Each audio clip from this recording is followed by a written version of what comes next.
A very good morning, my dear children. Here your teacher, Mrs. Vijayalakshmi.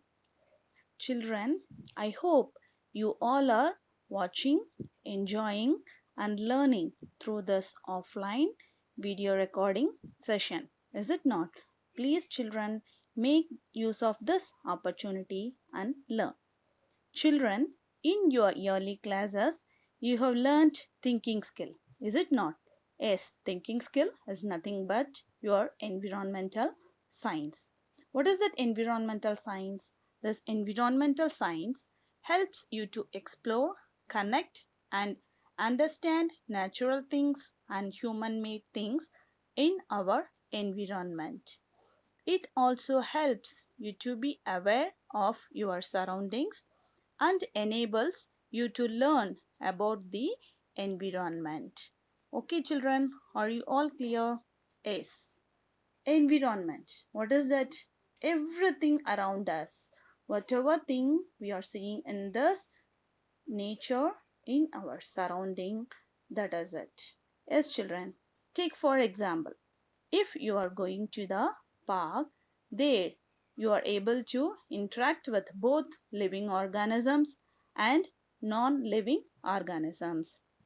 Living organisms like you are able to see people sitting or walking around the park, children playing with their parents, then the lush green grasses, plants, trees, the tiny insects, birds, and also the non-living organisms like benches, swings, slide, playthings, and so on. Is it not, children? Yes. Now let us recall living thing and non-living things and its characteristics. Okay, children? Yes. Say me now, what is a living things? Things which can grow, move, breathe, reproduce are all called as living things. Is it not, children? Yes, you all know many examples of living things. Is it not? Yes, examples of living things. See what is that? Plants, animals, and also as we human beings, we all are examples of living things. Then children, you know about non-living things, things which cannot grow, things which cannot move on its own unless we move it, then things which cannot breathe, things which cannot reproduce. Yes, children, say me now.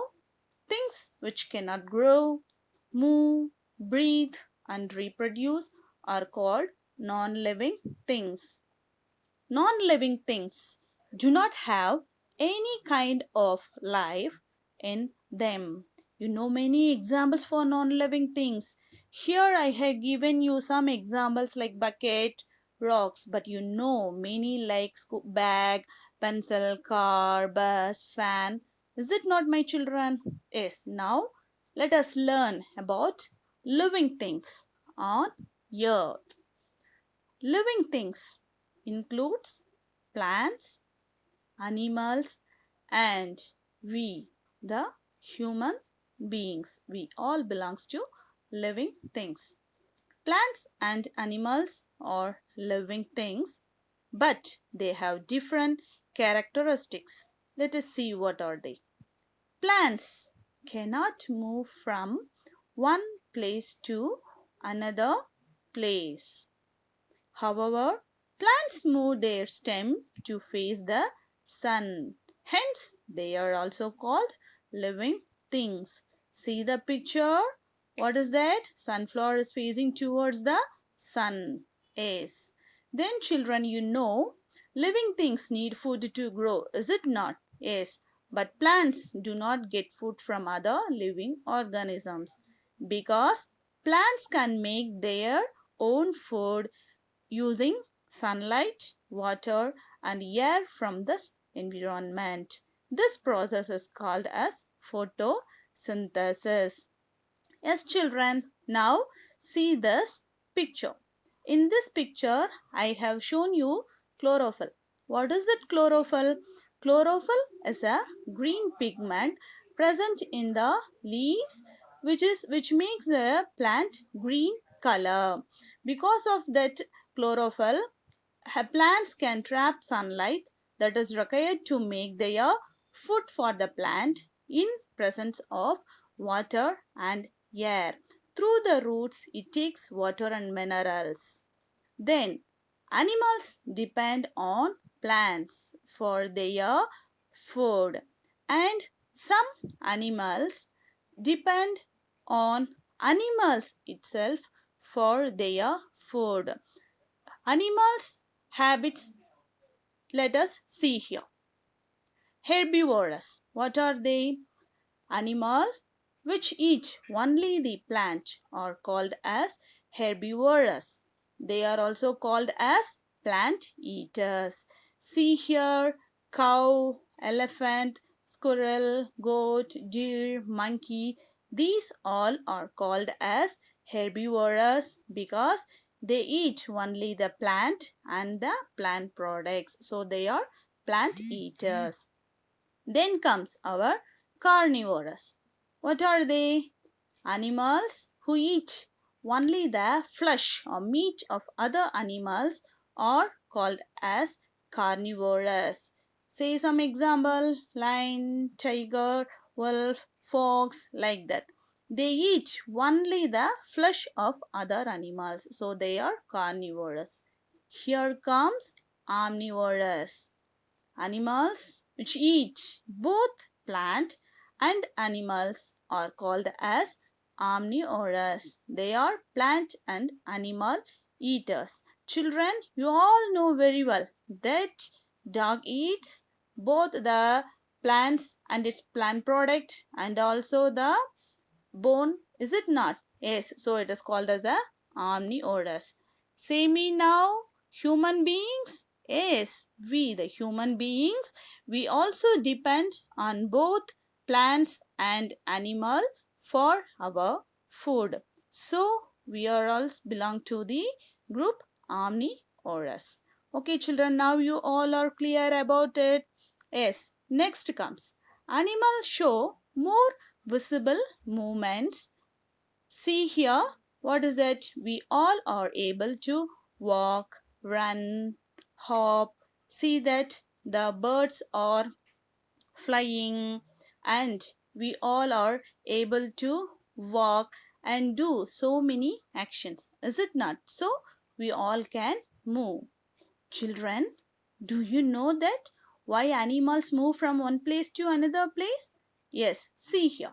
Animals can move from one place to another place in search of their food, search of their shelter, and escape from their enemies, and to protect them from the climatic conditions like summer, winter, and rainy season.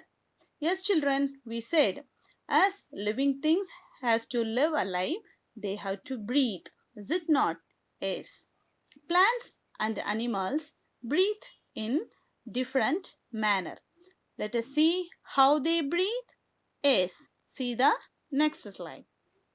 See here, the plant breathes through a small openings called stomata. Where is that stomata? Yes, stomata is a small opening which we can see below the surface of the leaf. Through this stomata, plant breathe. Then what about animals? Animals have special body parts which help them to breathe and inhale the air. See here, I have given you some examples like horse and tiger have an organ, lungs through which it breathe. Then what about us human beings? We inhale air through our nose and we have an organ, lungs to breathe. Then see here, insects. They have a air hole on the surface of its body. Through this air holes, insects breathe in air. Okay, children, now you all learnt about the breathing habit. Then, plants go through a cycle of growth throughout their life. But plants do not have a sense organs like us. But plants can respond to touch and light. See, children, the first picture, what is that? Can you guess? Yes, the plant is touch me not. When you touch that plant, it closes its leaves. Then what is the next one? Yes, good. Sunflower. It turns towards the sunlight. So plants can respond to touch and light. Children, we studied that plants and animals, living things, can reproduce. Yes, plants also reproduce by seeds. Animals reproduce by directly giving birth to their babies or by laying eggs. Young one hatch out from the eggs. Animals, after reaching their adult stage of life cycle, stop growing in size. Can you see that picture from the infant till that older age? Yes, children. Now it's a time for us to study the classification of plant. We look around and see so many plants around us. They are of different shapes, size, and colors. Some grow on land and some in water. Now let us classify. First one, herb. Plants with the green and thin stems are called herbs. They are small in size. Say me some example. Sunflower plant, wheat plant, rice plant and tomato. These all are herbs. Then comes our shrub. Plants with woody stem are called shrubs. These plants look like bushes. Example, cotton, hibiscus and rose. These all are called as shrub. Next comes our climber. Plants with weak and thick stems are called climbers.